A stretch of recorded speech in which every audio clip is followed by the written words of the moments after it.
Здравствуйте, меня зовут Лисов Мурат. Я возглавляю Академию спорта народа Абаза. Спорт – важнейшее направление международного объединения Алашара.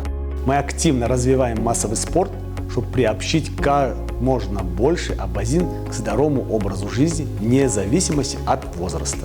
Перед Академией спорта стоят задачи по сплочению и объединению народа Абаза, которые мы реализуем через массовые спортивные мероприятия, такие как Игры народа Абаза. Это своего рода олимпиада среди жителей абазинских аулов. Проводятся игры ежегодно с 2014 года и собирают каждый раз не менее 5000 гостей и участников. Возрождая национальные спортивные игры, мы приобщаем наше общество к изучению традиций и культуры нашего народа.